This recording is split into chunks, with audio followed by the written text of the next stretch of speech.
नित्यानंद की कैलासा फिर से विवादों में है। बॉलीवुड स्टाइल में एक नकली देश बनाने वाले इस गॉडमैन ने अब बोलीविया में जमीन पर कब्जा करने की कोशिश की, लेकिन इस बार मामला बिगड़ गया।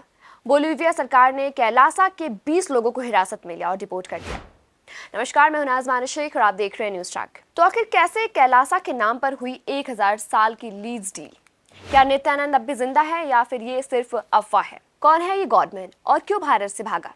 नित्यानंद, जिसे असली नाम अरुणाचल राजशेखर है, तमिलनाडु का रहने वाला है। पहले उसने बेंगलुरु में एक आश्रम खोला और धीरे धीरे दुनिया भर में अपना नेटवर्क फैलाता रहा, लेकिन इस पर रेप केस, किडनैपिंग, यौन शोषण जैसे गंभीर आरोप लगे। 2019 में पुलिस जांच से बचने के लिए वह भारत छोड़कर फरार हो गया।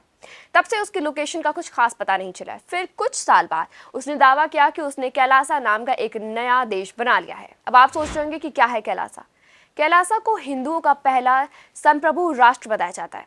इसकी खुद की वेबसाइट है जहां कोई भी ई सिटीजनशिप के लिए अप्लाई कर सकता है। इस देश की अपनी करेंसी भी बताई जाती है जिसे पवित्र सोना कहा जाता है, लेकिन असलियत बहुत ही परे थी। संयुक्त राष्ट्र यानी कि यूएन की एक मीटिंग में कैलासा के प्रतिनिधि पहुंचे और वहां फोटो भी खिंचवाई, लेकिन यूएन ने इसे फेक देश करार दिया। अब जानते हैं असली मैटर कि बोलीविया वाला नया मामला कैसे हुआ।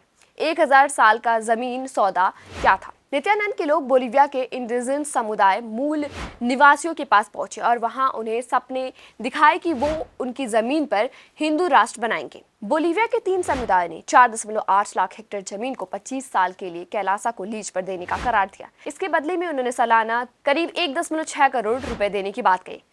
फिर आया बड़ा ट्विस्ट। बोलीविया सरकार को इस बात का पता चला तो उन्होंने इस डील को अवैध घोषित कर दिया और कैलासा के 20 लोगों को गिरफ्तार करके डिपोर्ट कर दिया। आपको बता दें कि बोलीविया के गृह मंत्री एडुआर्डो डेल कॉस्टिलो ने बताया कि लोग टूरिस्ट वीजा पर आए थे और जमीन कब्जा करने की प्लानिंग कर रहे थे। लेकिन अब आता है बड़ा सवाल, नित्यानंद कहाँ है? हाल ही में 1 अप्रैल को खबर आई थी कि नित्यानंद की मौत हो चुकी है। उसके भतीजे सुरेंद्रेश्वर ने दावा किया कि वह अब इस दुनिया में नहीं है, लेकिन कैलासा के ऑफिशियल स्टेटमेंट में कहा गया कि नित्यानंद जिंदा है, सुरक्षित है और सक्रिय भी है। अब बड़ा सवाल ये भी आता है कि क्या नित्यानंद को कभी भारत लाया जा सकेगा? भारत में उस पर कई केसेस चल रहे हैं, लेकिन अभी तक उसे वापस लाना मुश्किल साबित हुआ है। बोलीविया ने कैलासा की असलियत खोल दी। अब देखना होगा कि भारत सरकार इस पर क्या कदम उठाती है। आपकी इस पर क्या राय है? क्या नित्यानंद को भारत लाकर उसके खिलाफ कानूनी कार्रवाई होनी चाहिए? नीचे कमेंट सेक्शन में कमेंट करके अपनी राय जरूर दीजिएगा। फिलहाल के लिए बस इतना ही। इस खबर से जुड़ी हर अपडेट हम आपको देते रहेंगे। तब तक के लिए नमस्कार, मैं हूं नाज़ शेख और आप देख रहे थे न्यूज़ ट्रैक।